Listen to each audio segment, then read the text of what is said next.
Love to kick off the new season with the glug glug of me drinking from my water bottle. All right, we're here. How's it going? We're back. It's gonna be a short one today because we're starting late. The reason we're starting late is that we're starting. This was kind of a spontaneous plan that came together this morning. Uh, so basically, the last few hours I was resetting my desk, making the stream environment happen again. The first time in, as my message here says, years. Probably update that. Current task. What is our current task? Our current task is we're going to building a kickstand for our mini dry erase board, and you'll see exactly what that means in a second when I start doing it. Crafty people, maybe tab away now. You're going to be offended. Start. Make sure everything's working. All right, so we got a new desk set up, a new camera set up, a new me set up. We got a new schedule set up. Basically today I'm just trying to try all this stuff. We're not going to be actually working on the novel today. We just want to make sure all the tech is working, that all the text is legible. I gotta be honest, I'm not thrilled with the legibility of this text right here, the bottom left. Can we put this? Yeah, I wonder if we put that there, if that'll be more legible for everybody. I think that's better.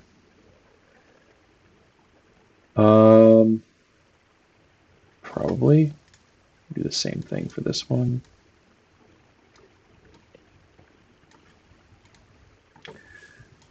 This one too. This one too. This one too. Oops, not what we wanted. No, could you please grab the thing? Thank you. I love technology. Computers are my passion. All right. So what the fuck is a kickstand for our mini dry erase board? Well, we have our trusty mini dry erase board, which you've probably seen if you've ever watched this show before. Has our pomodoros for the day, our date. I would like that to be visible here in the background. Problem is, this thing has no support, so we're going to build support out of loose cardboard. I have no plan. I'm just going to hack at it with scissors and cardboard until it's done. I reckon this will take 10 minutes. We'll see. Maybe less. So I've got, we want to do it basically like that.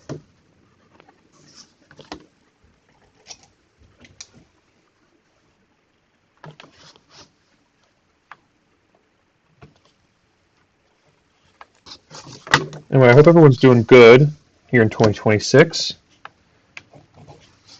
It's definitely been a minute. I mean, I did stream when we did the 3-day novel contest 2025. That was in August, September, so that was 4 months ago, 5 months ago.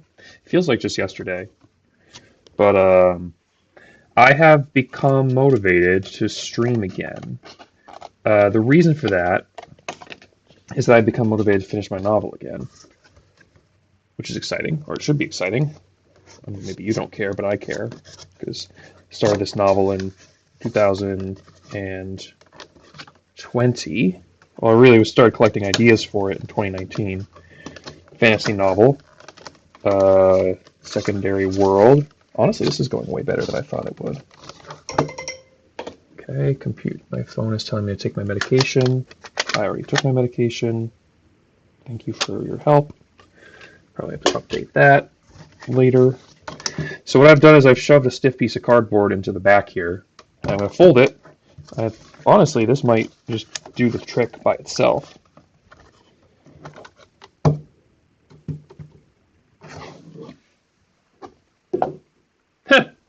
Look at that. That was way easier than I thought it would be. Okay. I'm a genius. What can I say? So, that's good. Already accomplished a task. So yeah, we're obviously not going to get through 5 pomodoros today because I actually have a hard out at 11:30. Ordinarily, we're going to try to be online at like 7. I think that would be the aim. And then we're going to want to be going for really only 4 pomodoros is going to be the limit at this time of the year because of my schedule. Might depend on the day. We'll find out as we go along. This is going to be kind of an iterative process. I haven't done it in a bit, and we're basically just trying to learn as we go about what's going to work for us. I'm wondering if the time should be in the top right. Does that matter?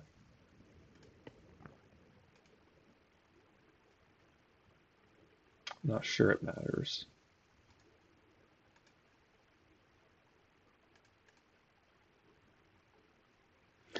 Also not satisfied with this camera position here, just because I think I look stupid from this angle. I don't know if I'm like too high or too low. Do I look more realistic? That looks even stupider because like you can see that I'm like at the desk all wrong. All right, that's a little bit high. There we go. Okay. Um, I mean, it could be worse.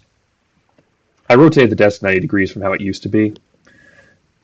Excuse me. So that's like you're getting a different view of the office. The same room, same Van Gogh print behind me. Same window here, which I've now actually blocked out to try to make it less bright, and I think that's succeeding to some extent. Same bizarre paint job that our landlord did at some point prior to me ever living here on the closet in the spare room. All right, 70 degrees in this room. It was freezing this morning. I, that's like a stretch goal that I have is I would like to I think it would be a lot of fun if I could somehow have like a smart thermometer in this room that I could link into the stream and have it say on the screen, in addition to like the current time, also like the current temperature in my room, because boy, does it vary. It really like right now it's 70, according to my little thermometer thing, 35 outside. But I would love to show like when I start in the morning if it's like 53, because that's what it was I think when I came in here. This is not like an insulated room, so to really pump up the heat with the baseboard heater and the space heater here. Um, Sometimes you come in here and it's like 35. It's ridiculous. So anyway, okay, that's accomplished. Huge. We're going to move on to the next task. So I guess the next task is to process my Boscone notes. So what is Boscone? Boscone is a science fiction fantasy convention that takes place in Boston every year. I just went this past weekend. I took notes on the various panel discussions, collected a lot of writing wisdom. A lot of the themes of the panels I attended this year, in the past I've attended panels that are like informational, and I've kind of learned by trial and error that that's not it's not really necessary. Like I don't, if you need information, just search the internet, read Wikipedia, use Google. But the stuff that I was able to get was much more like insight from authors, basically, about process, about mentality, things you can't get in a Google search, things that I've had trouble with. So, um, yeah, my big struggle, I would say, is focus and prioritization. This is ADHD life in a nutshell. I have, plenty of energy. I even have decent stamina when I put my mind to it. I think I have plenty of good ideas.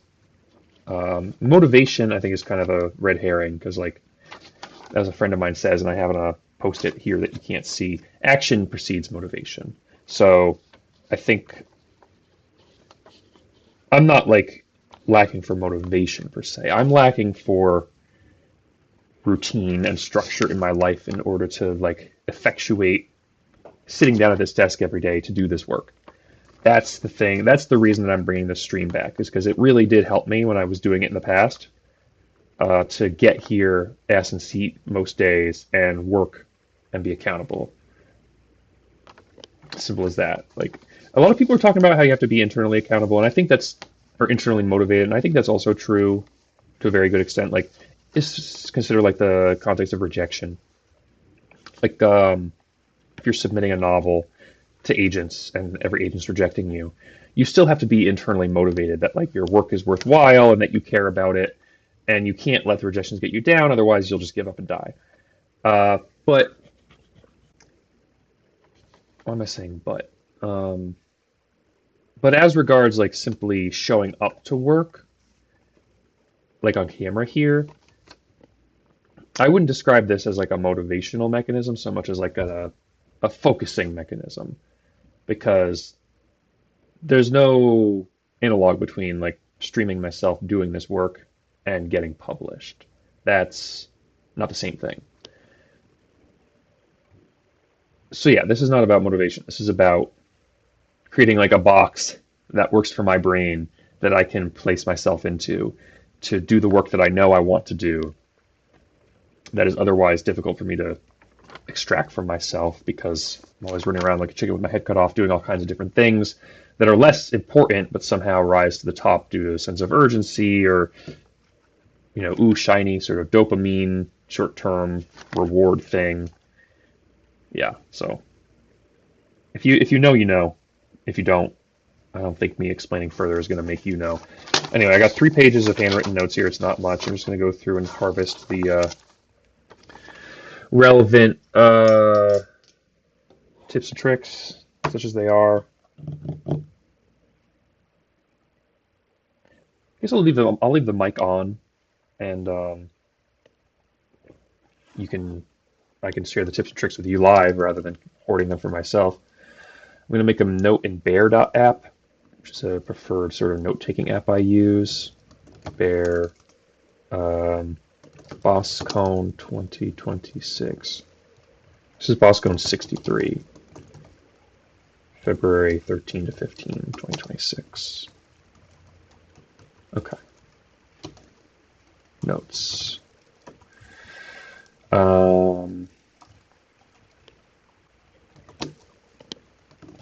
So the first panel I went to was a work-life balance panel.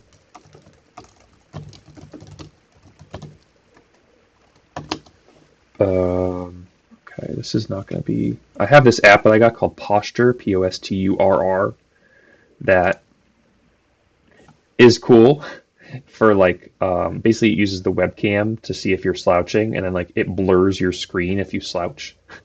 And so it's like, oh shit, I have to sit back up so I can see the screen. The problem is if I'm like looking down at a piece of paper, it thinks I'm slouching, and so that's not compatible with the particular task we're doing here. Anyway, work-life balance was the first panel. We learned about the need to move quickly. Some people said sleep is for the weak. I don't think I agree with that. People talk about taking advantage of small free time slots, like in the context of like having children and trying to be a writer. Fortunately, not a situation I'm in. I think that would be a bit major challenge for me. Such as it is, like my life right now, the only way that I feel I can get writing done is in a situation like this, where I create like carved out time that's anchored to like a particular place and sort of accountability structure. It's really not trivial for me to be, washing the dishes or like vacuuming the room or like answering a work email and then like put that down and immediately change gears to write for 15 minutes and then go on to the next thing like laundry or errands or whatever. It just, my brain doesn't work like that. I need to get into a flow state. So another reason that I'm doing this kind of block here. Also, you'll notice I'm not doing a Pomodoro. Actually, the Pomodoro's on. What am I talking about? Yeah, we're 13 minutes into the Pomodoro. My mistake. Cool. Okay, right in the morning / wake up early. I mean, I was doing that, and I stopped doing that, and here we are, we're doing it again. So, mission accomplished. Wake up early and write first thing. Yeah, I mean, that's check.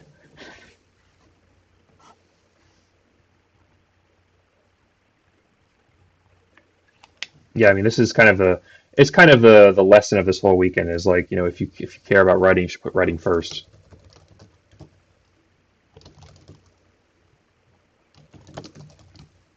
Like the other stuff will still be there. and this is the silly thing about like this exercise is obviously like none of this is groundbreaking stuff. I knew all this intellectually.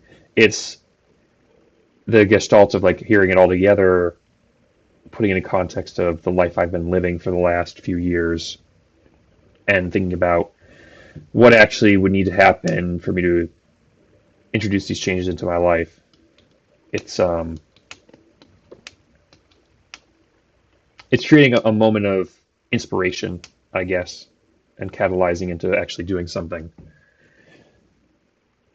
which I haven't been doing. I've been stuck in other patterns. For example, and I wouldn't, and I do yoga, and I've been doing yoga in the mornings, like 8:30 a.m. at the studio up the street, and that's awesome. I love yoga. It's really good for my mental health. It's really good for my physical health, my body. It takes the tension out of my nerves and stuff. But 8:30 a.m. is a really inconvenient time to be doing that or going to the gym or what have you, because that's right smack in the middle of this 7 to 11 a.m. writing block that I'm trying to create and sanctify.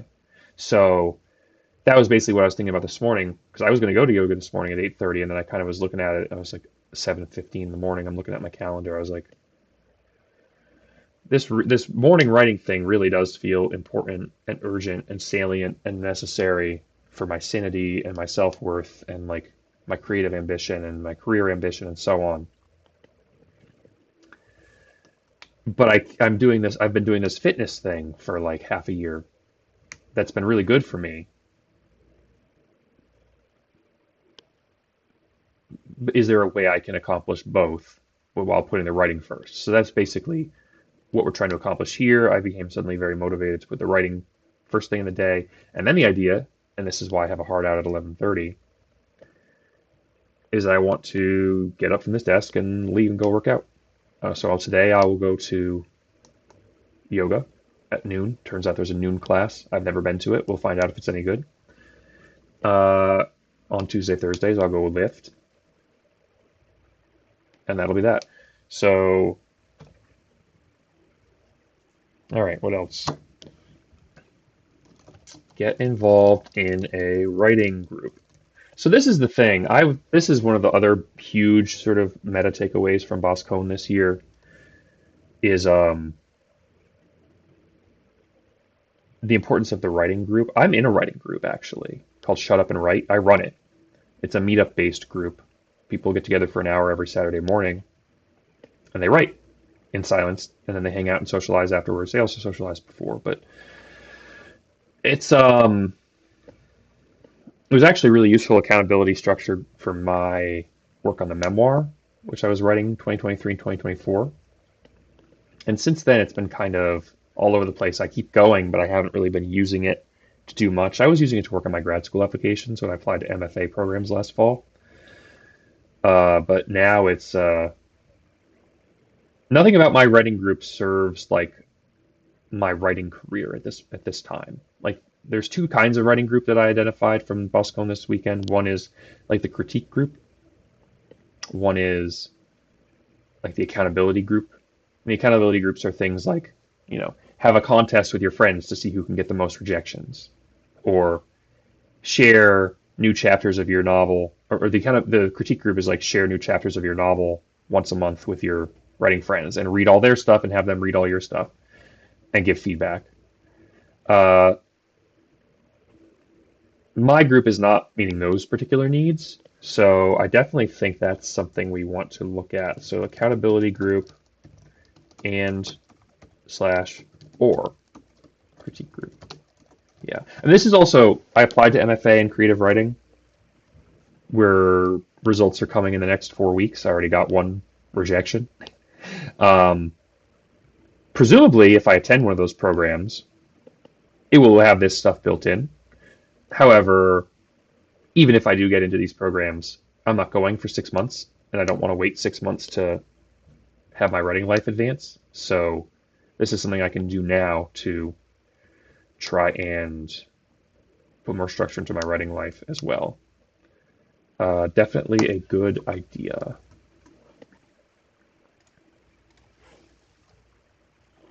I'm going to put these in the form of checkboxes just because Yeah. All right, don't stop. Write every day. Yeah, writing every day is tough. I could definitely write every weekday. And I guess Saturdays also I have writing group, but there's no way to write 7 out of 7 days a week. For me, I need a day off.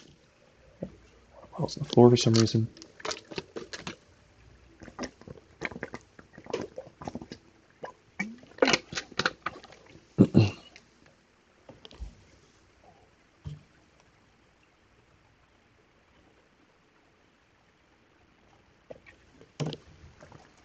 Honestly, I think we're accomplishing this. Don't stop. Yeah, I mean, this is also something I'm kind of giving all away everything here for free, but it's not like I own this stuff. It's not like it hurts me to help other people. Um, the don't stop thing fits in with this concept I learned about called Heinlein's rules,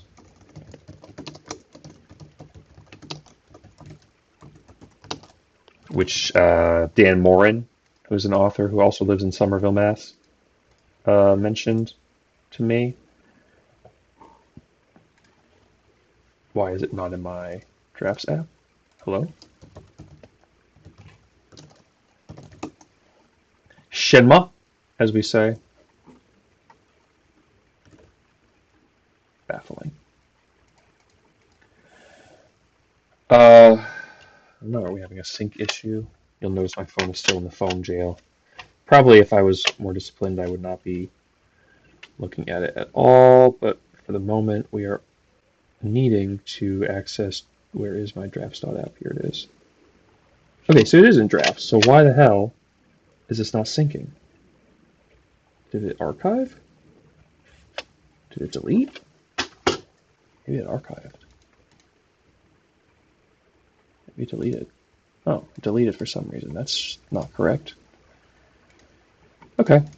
Heinlein's rules. Uh, they're as follows.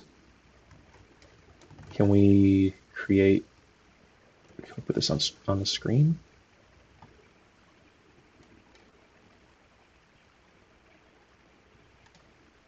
Do I have? Here we'll add another source text.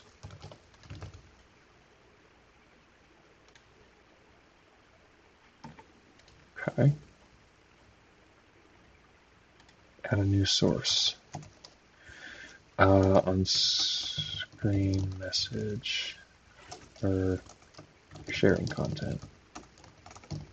Text. Add. Okay.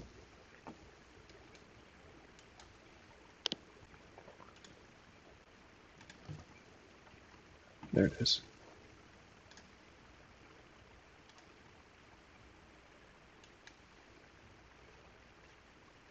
Can you see? These are Heinlein's rules. You must write. You must finish what you start. You must refrain from rewriting, except to editorial demand. You must put it on the market. You must keep it on the market until sold. This is related to the don't stop thing. I'll put that in my bear in a separate note as well.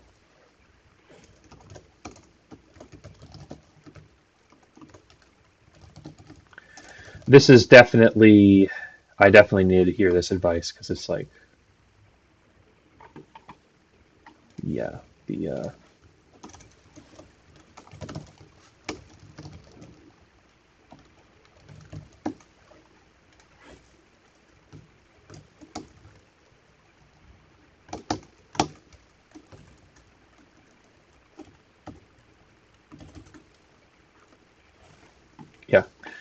like you must finish what you start. I mean, that's kind of the ultimate thing that we're dealing with here is I wrote this novel, it's not finished. What the hell? It's almost finished. I would, if I'm going to go to grad school, I'd really like to finish before I go to grad school. So, occurs to me I haven't checked my audio input. Am I using the right source? I hope so. Device. Default. What is default? Is it my Elgato Wave microphone? Maybe. How would I check?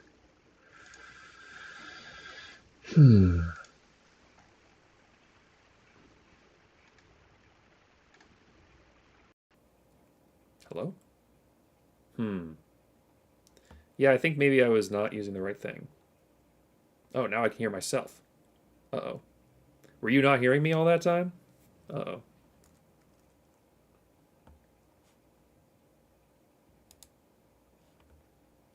Well, doesn't matter. Audio monitoring. All right.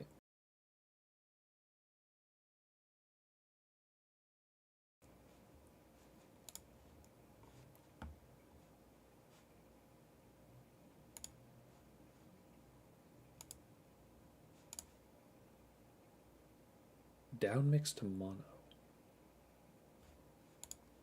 All right, I'm not going to learn about all this right now. This is not what we're doing. This is just, okay. What if I do this? No, that mutes the input. I mean, I could just turn down my headphone volume. That would accomplish the goal. Yeah.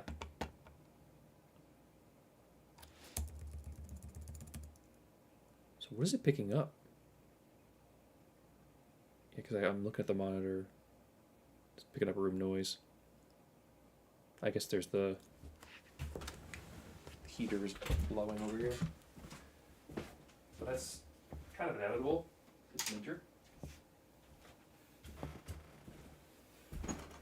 Yeah, I'm just going to turn the volume down on myself so I don't have to hear me. You'll hear me fine. Okay, so anyway, we were talking about Heinlein's rules. Excuse me. And we're talking about not stopping, and we're talking about this novel that I started that I didn't finish. I didn't finish editing it. It's finished. Excuse me. I finished drafting it. So, anyway, I don't have to belabor the point. That's why we're here. We're here because I need to finish the novel. And I need to finish the novel in the next, 5 months. And I don't think it will take 5 months to finish. But I'm just going to, we're just going to show up every day and keep working on it until it's done and not worry about how long it will or will not take.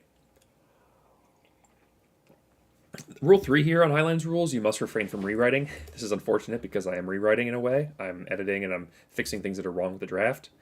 That's kind of demoralizing. That's why I got slowed down so much. Drafting the thing by itself was actually not terrible. I got through it. But it's definitely... rewriting is a different beast. Anyway, that's why we're here. I'm in the box with the camera. And you guys are going to help me to finish. So anyway, Heinlein's rules, good stuff. Not stopping. Writing every day. I'd love to see it. Next, you're only as happy as your least happy child. I mean, facts, I guess.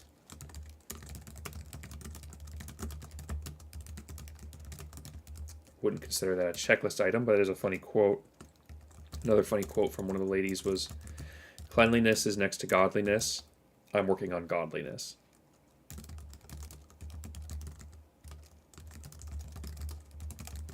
That's funny. Very grandmother energy. Okay, so we're done. That was the work-life balance panel. Then there was a magic systems panel.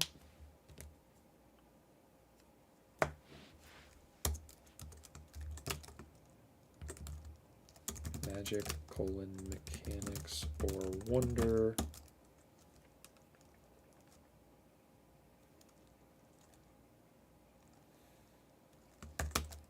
Some good concepts here. Good writing is a series of small surprises. Yeah, this is mostly good quotes from this one, not a lot of actionable stuff. Good writing is a series of small surprises. I'll mark that as a quote.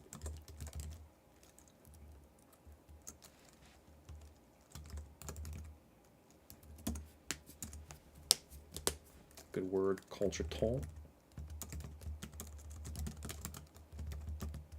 It was a word that they had an AI live transcription up on the projector screen while they were doing the panel discussion, and this guy whipped out contretemps, and I was like, I know that word, and then like the AI just did not get it at all. Okay, that. Got some good doodles on these pages.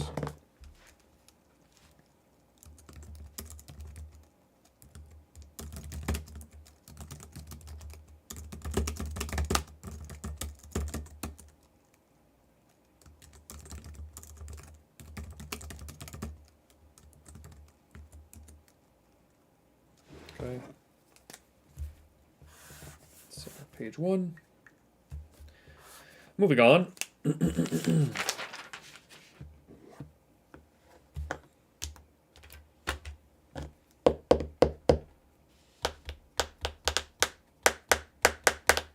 So 14th of February, Valentine's Day.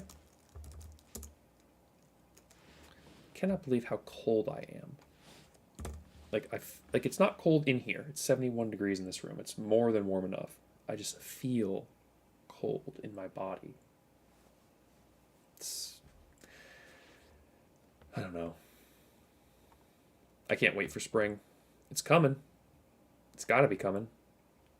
If it doesn't, I'm moving to Mexico. But it's not here yet. Still in the 20s every night. Good ice fishing seasons, that's for sure. All right. I went to the AI challenges panel. That was fiery. People had a lot of takes.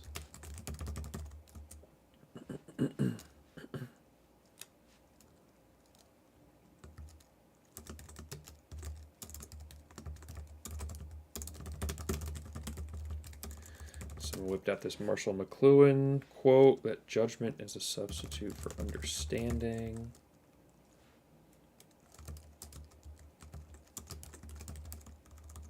Every time I think of Marshall McLuhan now, I think about a paper I wrote about something in college, and I cited McLuhan, and my professor, it's a journalism class, my professor's like, oh, actually, I don't think that I like McLuhan's theory very much.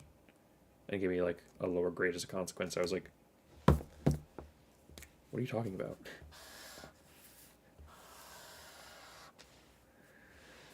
I was not a good college student.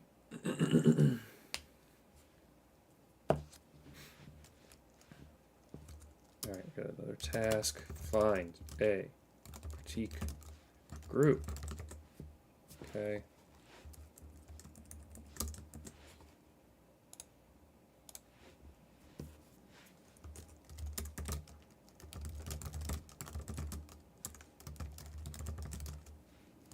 So yeah, that was a theme that kept coming up over and over. It was about people having a critique group or an accountability group or both. There's this thing to look up. Codex Writers Group. Yeah, I mean, I got a lot of opinions about this from various folks. This guy whipped out another quote that was pretty powerful. Osmosing with the robot ontology. That was cool. I don't know what it means, but it was cool.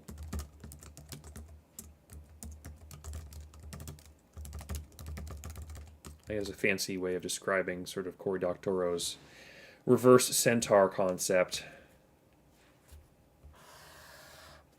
which has been very much in my mind these last few days. Ontology. I always have to look up what ontology is.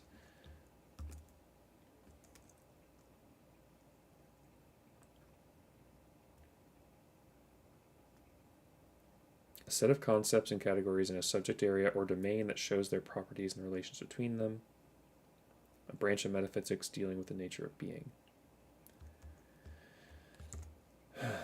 I mean, okay. All right, that's all from the AI block, the AI challenges workshop or panel. Next was the writer's block group. This was a really moving one because it was basically people talking about like mental health, grief, depression. I got a lot out of this one because I feel like, I don't know, I mean, in a very real way, the reason I haven't been here at this seat and haven't been working on the novel since last July, is I'm avoiding. Is that writer's block? I mean, what's the difference? Really? How different are those two ideas? I think people conceptualize writer's block as like sitting down to a blank page and not being able to put any words on it because you don't have any ideas. But I think what it is that you have ideas, but the ideas are dammed up like a river, and they're being held back for some reason. So that's kind of my interpretation of what I'm experiencing. So I have plenty of ideas and even plenty of motivation, like I said earlier, but I'm all dammed up. So this is we're breaking through that dam here. That's the plan. Quit this app. This is stressing me out. My freaking menu bar. Quit. Good. All right. So writer's block.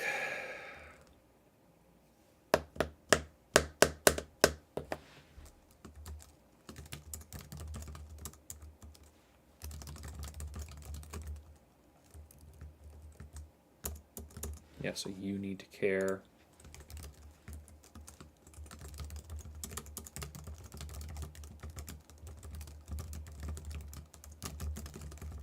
You have to be happy writing for yourself first and foremost. That's tough for me because I'm very interested in ChatGPT. I often turn to it for sort of spot psychoanalysis, and its opinion, which I think is sort of relevant here, is that there's a real world of difference between writing for yourself to make yourself happy and writing like to prove yourself. And I feel very much like I definitely feel like I write to prove myself. Like I want to be recognized, I want to be published, I want to be praised. That's so very real for me. And I don't think you have to give that up, but I think it has to not be primary, is what I was hearing this weekend. Okay, writer's block. Keep going. Excuse me. All right, there's this concept of like being at war with yourself.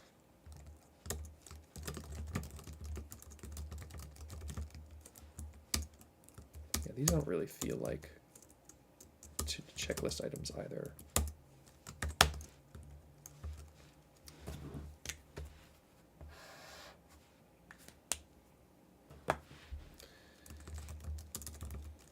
This is actually potentially a checklist item regarding grief. Not that I am grieving in this conventional sense, like I haven't lost anybody, but like this idea of like having something that is emotional that you need to express and put down.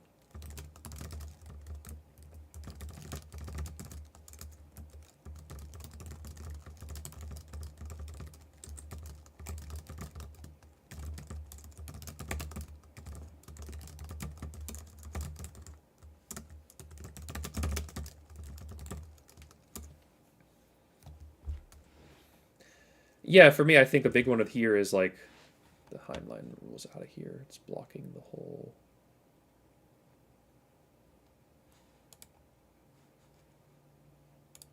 Thing.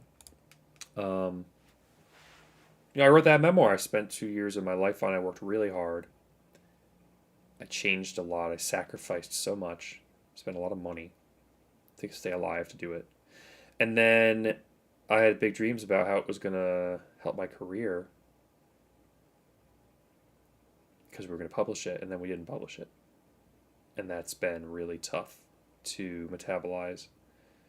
I mean, I kind of started metabolizing that fact at end of 2024, beginning of 2025, so a year ago.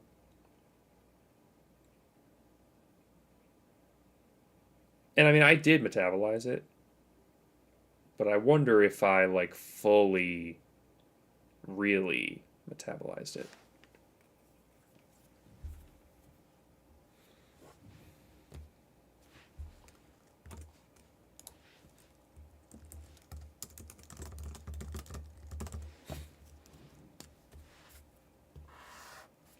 It comes back to this idea of proving yourself versus writing for yourself. Because that project was entirely not for myself. That was entirely to prove myself, entirely for an external validation, audience, outcome. Literally, I was writing someone else's life story for hire, right? It was not my own creative project I was doing for my own amusement. So I have thought that maybe that thing that there should be like I should put together like a post-mortem of that. Maybe not even publish it. Just to like, I mean, what would I say other than what I just said already? Like it wouldn't be 1,000 words, it would be 3 sentences. I came, I wrote, I didn't publish it.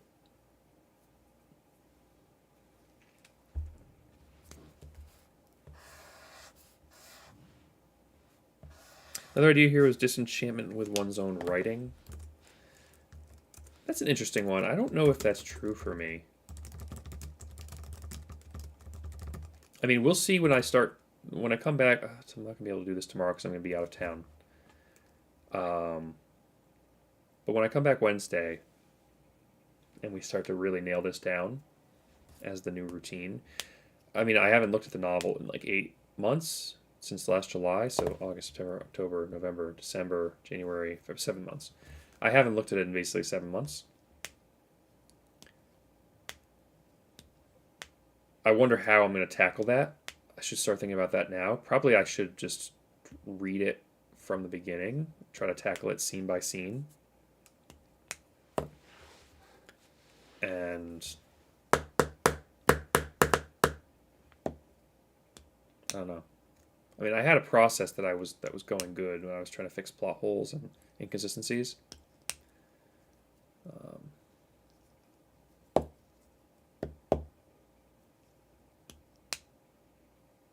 We'll find out. I mean, we're not there. We're not doing that today. But that's definitely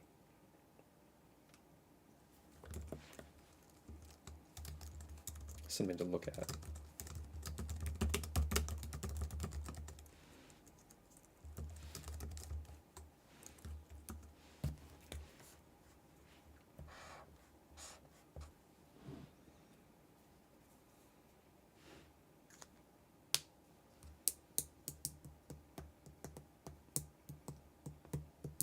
And then there's a bunch of advice here. I'm getting tired just thinking about it. Maybe I was over-reporting my stamina. I keep tripping on this microphone cable under my desk. I'm going to straighten that out real quick. 1 sec.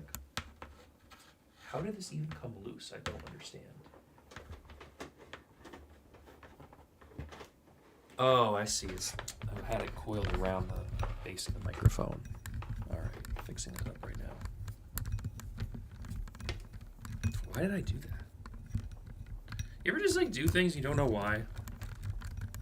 No, just me. All right, well, I always knew I was unique. There we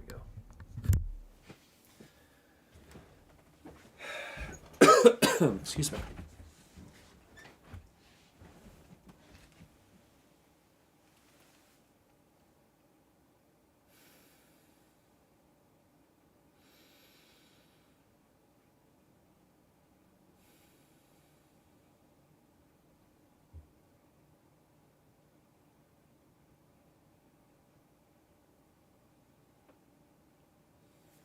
Freaking Abbey Road stuck in my head. What a good album. What a sad album.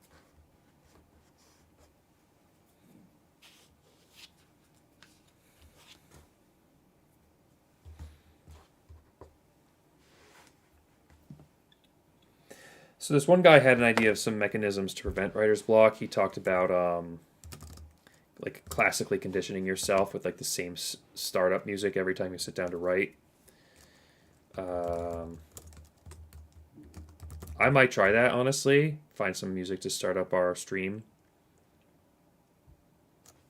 I don't know if I would play it on stream because that involves rights issues that I don't want to get involved with, but maybe on my end, listen to some music.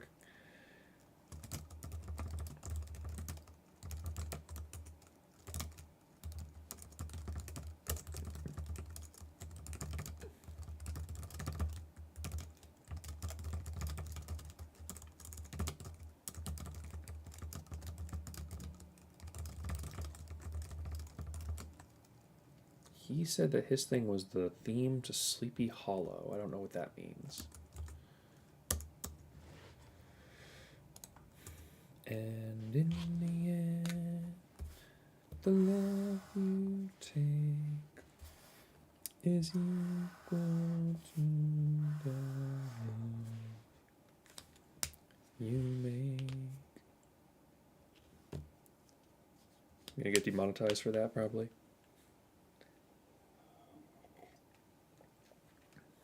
All right. Number 2 was have like phase-wise work through your writing day, which would be phase 1, revise yesterday's work. That's the thing. A lot of these people, they're like, they don't seem to exist in a world where you need to go back and make huge changes and fixes to your manuscript. I don't know how that's possible. Like, I wrote my book, and it was like, it changed so much in the process of writing that, like, by the time I got to the end, like, I had to go back and change a lot of stuff to make it make sense. I guess these people, they just, maybe they're writing something simpler. Maybe they have an idea in mind of what it's going to be when they start. I suspect it's just something simpler, having heard these people talk.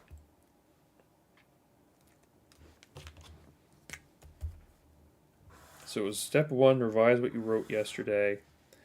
Step 2,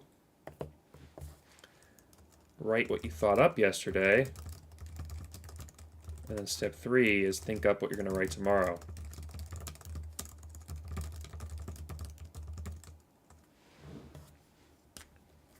I think that makes a lot of sense conceptually. It's just everybody's different. This is just one of those. This is less about writing block and more writer's block and more about generic writing advice at this point. Little piece of skin falling off my thumb.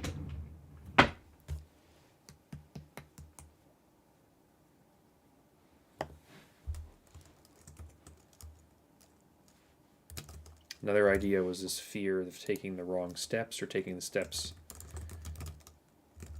and having them be bad.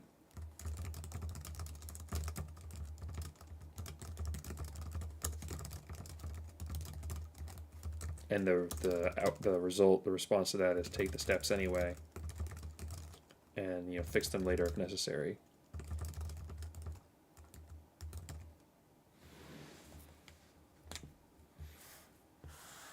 I mean, that's kind of where I'm at. Is I just need to do this stuff and just keep trying.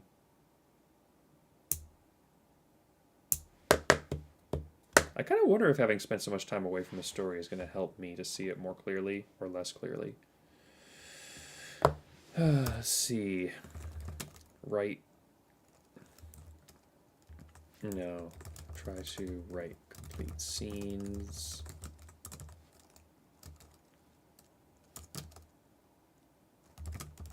Don't quit for the day until you've started the next scene. This is something you hear all the time. Is like stop in the middle of the sentence or stop in the middle of the scene. Maybe. I've tried it. The thing is, I feel like my style has the capacity to shift from day to day. And then from beginning to end of session. Like, at the beginning of writing session, I'm like sluggish and confused and verbose and not locked in. And then by the end, I'm like warmed up and flowing and locked in. And so, like, stopping in the middle of a sentence and then picking up there, it's like I don't just automatically re-enter the flow. I guess that's fine. I don't know. We should not worry about it. This is a good point, actually. This one, refill the well. So the concept of, like, writing as, like, a well. You're drawing from the well all the time, and you can't just draw, because you'll run it dry. You have to also refill the well. And that doesn't mean, like, eat well, work out, although that's important. But it also means, like, creatively, spiritually, go to the museum, take a walk in the woods, see a concert. I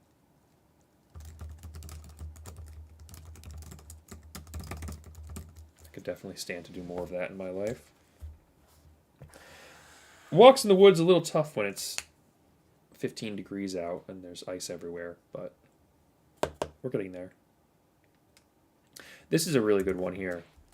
Set achievable, quantifiable targets. This might be the most important piece of advice that I need for my rewriting process is like, how am I going to break it down into something manageable? So I have my like Excel re-outline that I made of my novel where it's like by scene.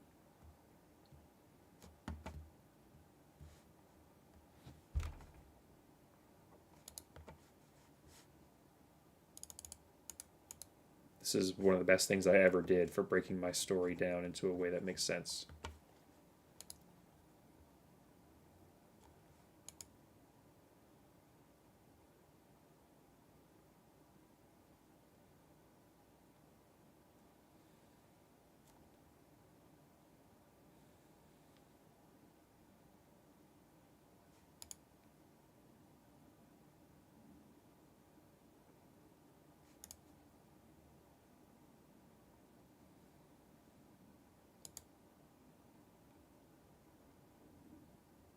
Wow, there sure are a lot of scenes in this book. All right, we're not going to worry about this right now.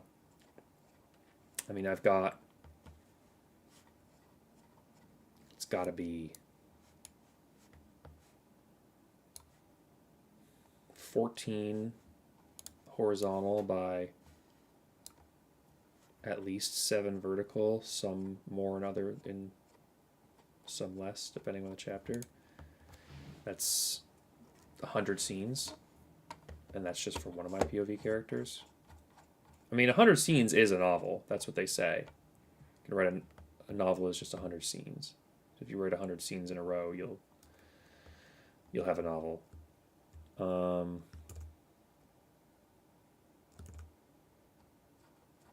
remember what I was even working on last.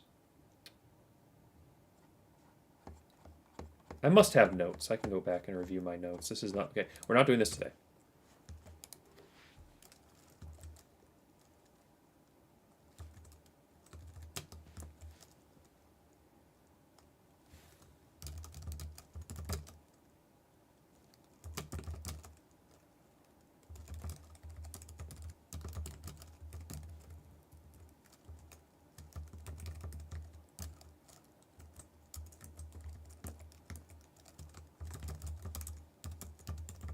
That's going to be very operative for how we're going to start this process from such a sort of cold start and so much time away. We're going to have to set very small goals to get moving. There's a sick quote this person whipped out, which was, "We write so that our words become the light in someone else's eyes." Sexy. I like that.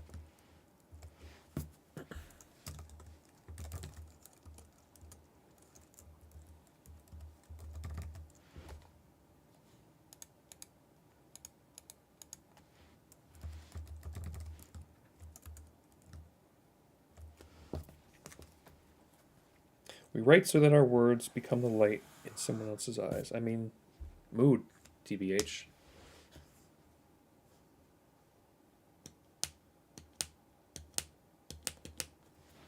There's a book called Motivate Your Writing. Again, I don't know if my problem is motivation, but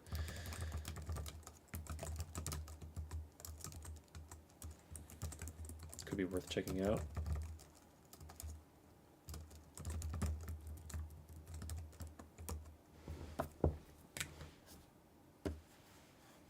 Osmosing with the robot ontology. And last thing on this page, this person said, "I was afraid to write."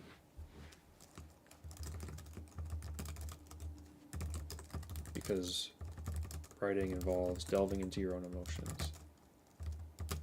That's also, I think, the important reason to do this first thing in the morning is because you need like a clean, emotional and energetic slate to really do this work properly. It's not that different from like meditating, I think. Like, you're trying to really look inward and wrestle with shit, and your characters might be going through happiness or sadness or anxiety or elation or love or loss or whatever it might be, and to process that really does take it out of you. Yeah, that's very smart. A lot of smart stuff that I was subjected to this weekend.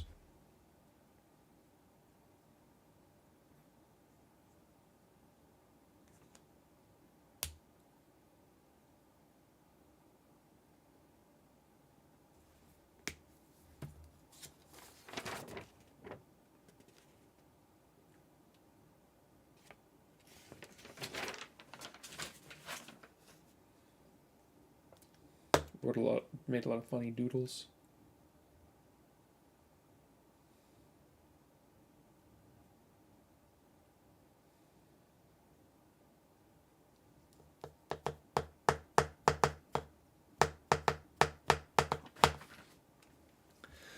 All right, one more page. Oh boy. This one is about. I went to more panels than these, but this is just the ones I have notes for. I took some notes on my phone as well, and then some just like didn't inspire note taking, shall we say, because the panel was boring or just wasn't much to learn, or whatever it might be, whatever the case may be. The Lure of the Heist. This was the one I saw yesterday. Very good panel, very funny.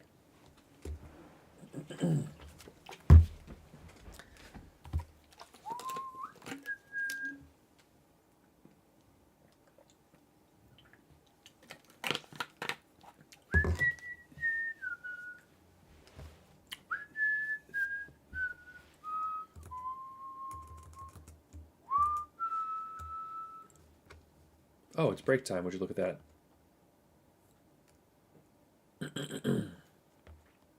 That's the reason to have my headphone volume up, I guess, is I'll hear the chime. Excuse me. I pressed the break button. Hello? There it goes. I didn't press it hard enough on the stream deck. Yeah, I mean, that's the only Pomodoro we're doing today. So, you're welcome.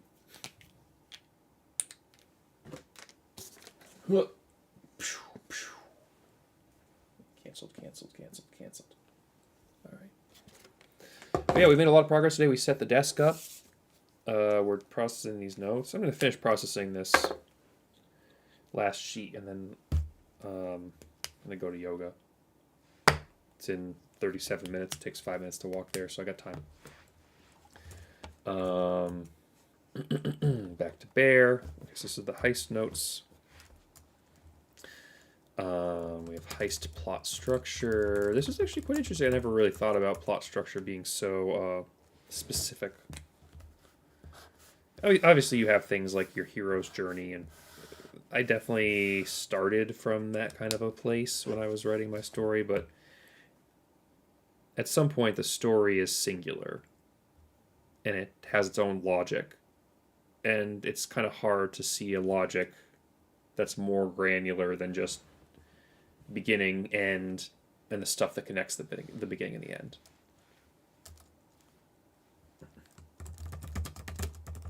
So the heist plot structure is approximately scouting the territory, gathering the team, planning and prep,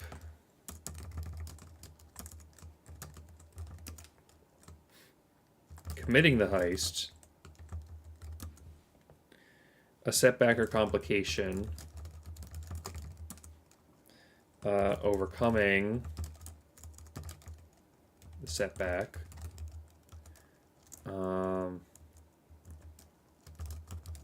setback can also be a double cross, and then lastly, the truth revealed, or whatever. So, yeah, I don't find it necessary. I mean, it's fun for the purposes of analysis to see stories like this, but I don't know. I feel like I said, a story has its own logic, and you'll feel if there's something missing, and you could probably take out any of these pieces, and the story could still make sense depending on the individual story you're working with. Let's see.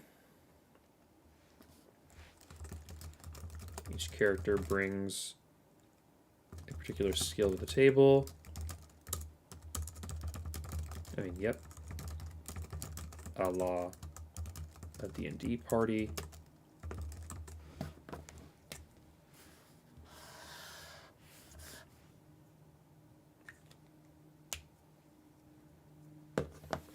This was a good observation and something I agree very much with, which is that having a character who's like a novice or a rookie,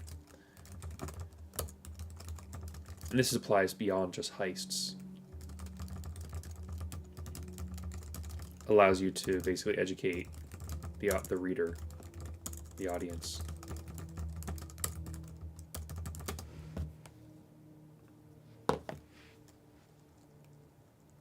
You know, just as you are educating the character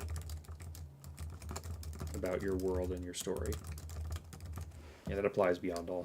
That's something that's like what makes Harry Potter sing, is that you're learning about the world of magic because in the same way Harry Potter's learning about the world of magic because he's raised as a non-wizard and it's all new to him.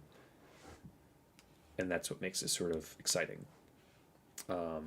And all books of that type, like magic school type books, operate in the same sort of space.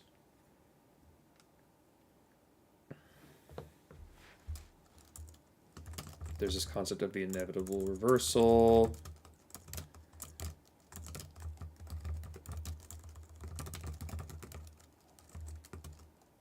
A character who isn't good at something, you know, who we know isn't good at something, is forced to do that thing to save the day.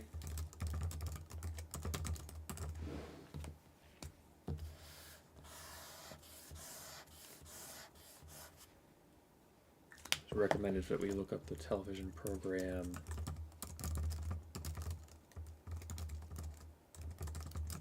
Leverage, which plays with this formula.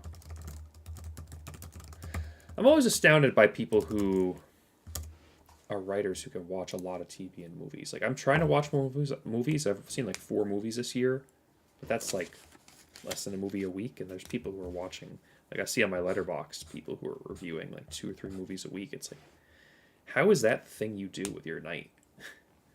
Like, I've got a life. How do you just decide to watch a movie 3 days a week? Like, don't you have like people to see or places to go? I don't get it. I'm not trying to poo-poo those people. I'm saying that I envy them and I want to know their secret.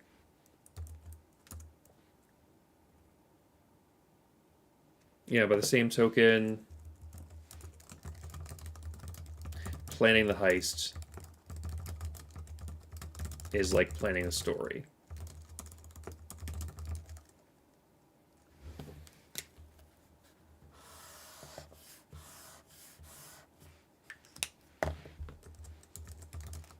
The writer, once the writer, sets up the puzzle for themselves, they have to now solve it, just as the characters do.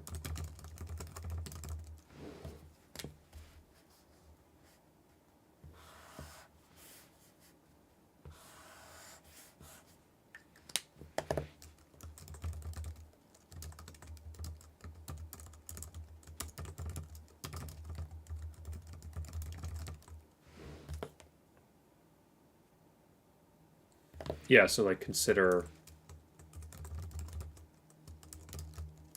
like Ocean's 11. They lay out the obstacles in great detail. Yeah. There's a whole sequence.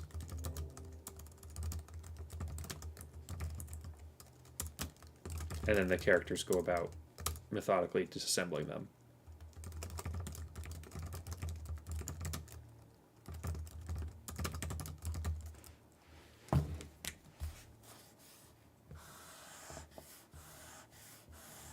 Okay.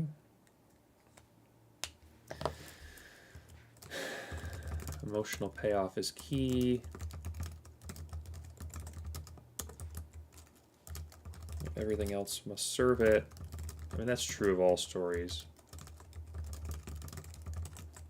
Like I frequently work backwards and forwards from key moments of climax and impact. I think a lot of people do this.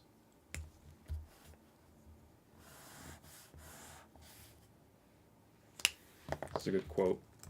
Quote, pranks are a semi-legal, low-stakes heist. It's funny. That was Austin Habershaw.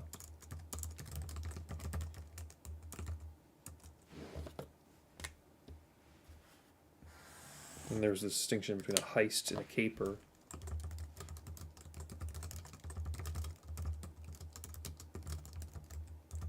Heist is professional and sort of competency porn. Caper is sort of a comedy of errors.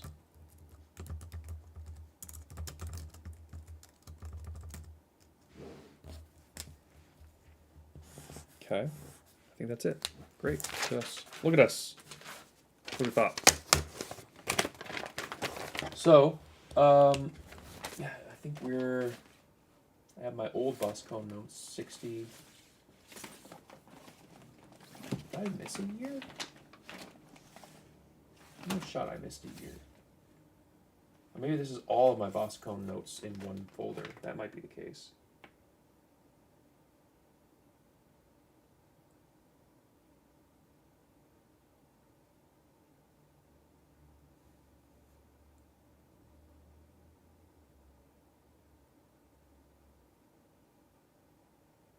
Yeah, this is my fourth one. So I went in 2023, 2024, 2025, and now 2026.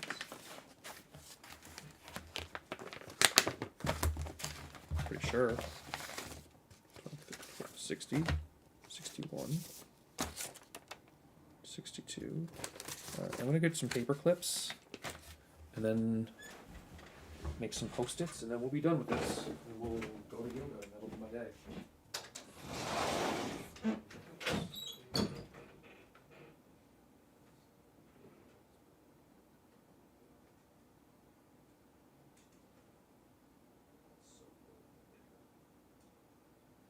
It's so cold in our entire house. It really is offensive. Don't understand. If I don't get the grass moved, I gotta move. It's so cold. I would do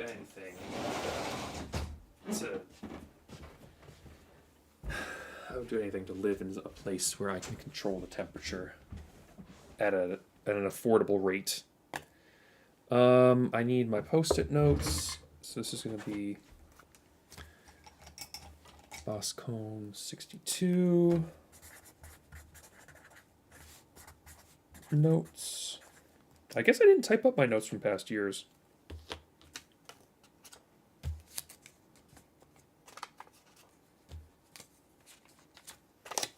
Interesting. Who knows?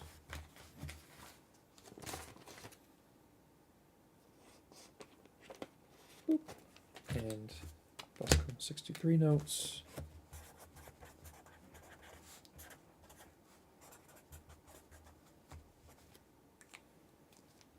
I think the notes I took this year are the best ones yet because they're succinct and low stress. I mean, I've become such a lower stress person than I used to be. That's definitely why.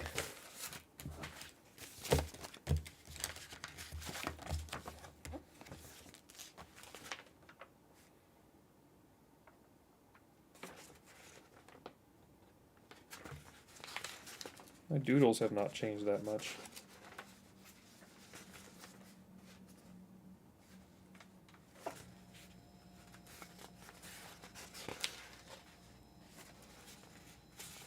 A lot of flowers, a lot of weird shapes, a lot of dudes.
Great. All right. Great. Danke.